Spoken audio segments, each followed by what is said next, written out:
자, 보신 것처럼 한덕수 권한대행을 향한 정치권의 관심은 식지 않고 있는데요. 정치권은 특히 이 트럼프 미 대통령과의 통화 이후 이 한 대행의 관세 협상 그 성과에 주목하고 있습니다. 이르면 다음 주 미국과의 관세 조정 협상이 시작됩니다. 서주희 기자입니다. 트럼프 2기 행정부의 무역 정책을 이끄는 스콧 베선트 미국 재무장관이 다음 주 한국과의 협상을 예고했습니다.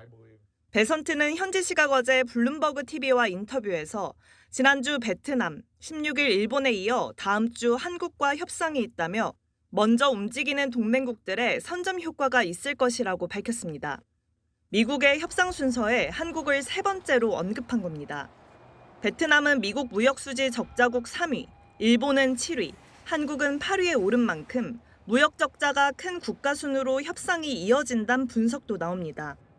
월스트리트 저널도 현지 시각 어제 베선트가 새로운 무역 협정에서 영국, 호주, 한국, 인도, 일본을 우선시하고 있다며 한국을 주요 협상국으로 거론했습니다. 베선트는 어느 나라와 협상이 가장 먼저 타결되겠냐는 질문에 그들의 선택이라며 상대가 제시하는 조건을 따져보겠다는 의지를 피력했습니다. So every country in the world who wants to come and negotiate, we are willing to hear you. 우리 정부 측에선 안덕근 산업통상자원부 장관이 이르면 다음 주 미국을 방문해 본격적인 관세 협상에 나설 예정입니다. 최근 도널드 트럼프 미국 대통령은 한덕수 대통령 권한대행 국무총리와 통화 후 여러 안건을 한꺼번에 협상하고 싶다는 뜻의 원스톱 쇼핑을 언급한 바 있습니다. 이에 대해 정부 관계자도 조선협력과 액화 천연가스 투자 등 트럼프가 좋아할 분야를 중심으로 대미 기여 방안을 제시할 것이라고 밝혔습니다. 채널A 뉴스 서주입니다. 한덕수 대통령 권한대행이 직접 미국을 방문하는 방안도 검토되고 있습니다. 갈 경우 이 트럼프 미 대통령과의 만남 성사 여부가 또 주목이 되는데요. 한 대행은 오늘 국내 자동차 공장을 찾는 등 이 연일 경제 현안 대응에만 집중하고 있습니다. 이어서 이현지 기자입니다. 한덕수 대통령 권한대행이 자동차 생산 공장을 찾았습니다. 이곳에서 만드는 차량의 약 35%가 미국으로 수출되고 있어 관세 부과에 따른 타격을 직접적으로 받는 곳입니다. 미국과 본격적인 협상에 나서기 전 현장의 목소리를 들은 겁니다. 저희가 지금 받고 있는 관세 부담을 최소화하기 위해서 대미 협상에 최선의 노력을 기울이고 있습니다. 총리실 관계자는 한 권한대행이 최대한 빨리 협상을 추진해 우리 자동차 산업의 피해를 최소화해야 한다는 의지가 강하다며 수장으로서 필요 사항들을 직접 챙겼다고 설명했습니다. 한 권한대행이 트럼프 대통령과 2차 통화를 하는 것뿐만 아니라 미국을 직접 방문하는 방안도 검토되고 있습니다. 한 대행도 필요하다면 조기 방문해서 트럼프와 만나는 것이 타당하다고 생각하는데 어떻게 보세요? 뭐 그런 가능성을 저희가 배제할 필요는 없는데요. 당장은 이제 장관급 회의부터 시작하면서 또 협상의 틀을 마련해야 되기 때문에 그것이 우선이라고 생각하고 있습니다. 총리실 고위 관계자는 확정된 것은 없다면서도 여러 가능성이 열려 있다고 밝혔고 여권 관계자는 물밑에서 방미가 추진되고 있다고 기류를 전했습니다. 미국 측 무역 협상을 이끌고 있는 스콧 베센트 재무장관도 한 인터뷰에서 가장 중요한 교역 파트너국과의 협상에는 트럼프 대통령이 참여할 것이라고 밝혀 정상 간 협상 가능성을 열어놨습니다. 채널A 뉴스 이현재입니다.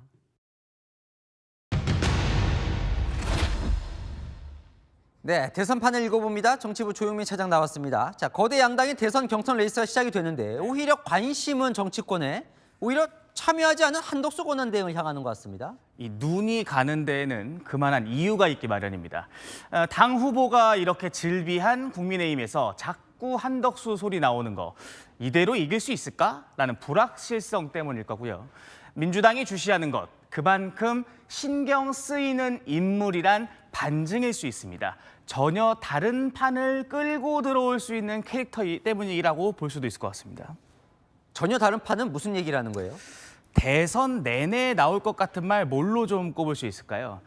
윤석열, 계엄, 내란, 개헌, 탄핵 같은 이 온갖 정치 이슈일 겁니다. 그런데 한덕수 등장으로 이 판가리가 가능할 수 있다는 계산입니다. 정치가 아닌 경제판으로요.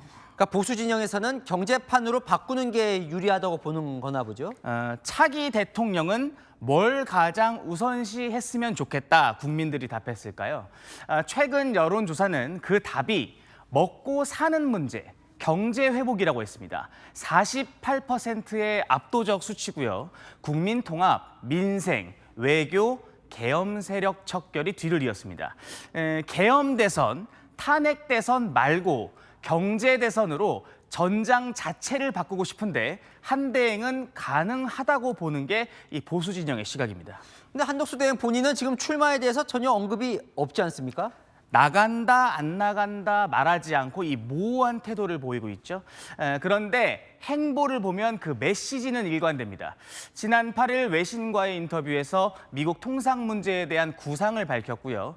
SNS 글은 물론 회의를 열어도 경제안보 전략회의 열고 현장 가도 자동차 공장 방문합니다. 온통 행보는 경제뿐입니다. 정치는 일절 없습니다. 의도적이라 느껴질 만큼 이 치밀한 경제 올인 행보가 오히려 한대행 카드의 값어치를 높여주고 있는 셈입니다. 자, 그런데 어제 이제 관세 협상 이야기를 하면서 한대행이 마지막 소명이라고 표현을 했거든요. 그 말을 정치권이 굉장히 주목하고 있는 것 같습니다. 한대행 주변에서 출마를 권유하고 있는 쪽에서는 이렇게 말합니다. 한대행에게 아직 채워지지 않은 하나가 있다. 그게 바로 명분이라는 겁니다. 쉽게 말해서 그렇게 나라가 어렵다면서 이 시국에 자리 박차고 나와 대통령 하겠다는 이유가 뭐냐는 물음에 대한 그 답을 말하는 겁니다. 트럼프와의 만남을 포함해 이 통상 문제에서 성과를 낸다면 그것이 곧 명분이 될 수 있다는 게 한대행 주변 사람들의 말입니다. 이 전례 없는 외교통상 난국에 물꼬를 텄으니 그걸 마저 완성하겠다. 국민에게 설득력 가질 수 있는 정치적 명분으로 활용할 수 있다는 겁니다. 자, 민주당도 어쨌건 이런 보수 진영 분위기는 알 거 아니에요? 민주당에서 한대행 지칭하는 말이 내란 공범이 대표적이죠. 계엄 혹은 내란에 동조한 사람이라 언급하는 건 경제판으로 바꾸도록 허락하지 않겠다는 뜻으로 보이고요. 대행이 관세 협상하는 건 쇼라는 공격은 일종의 견제 혹은 김빼기로 볼 수 있을 것 같습니다. 실제로 뭔가 성과가 나면 안 된다는 겁니다. 근데 국민의힘 경선에 어쨌건 오늘 안 들어간 걸로 최종 확정이 됐단 말이에요. 이건 어떻게 되는 거예요? 맞습니다. 출마한다면 이 부분이 막판 변수일 수 있을 것 같습니다. 경선에 참여한 후보들이 서로 물고 물리며 난전을 펴는 동안 본인은 정치적 명분과 또 이 외교적 성과를 만들 시간을 번 것일 수도 있지만 그때까지 출마 명분을 못 찾거나 국민의힘 최종 후보가 단일화에 동의하지 않는다면 쉽지 않은 판이 될 수 있을 것 같습니다. 아직 많이 유동적일 것 같습니다. 네, 조영민 차장이었습니다.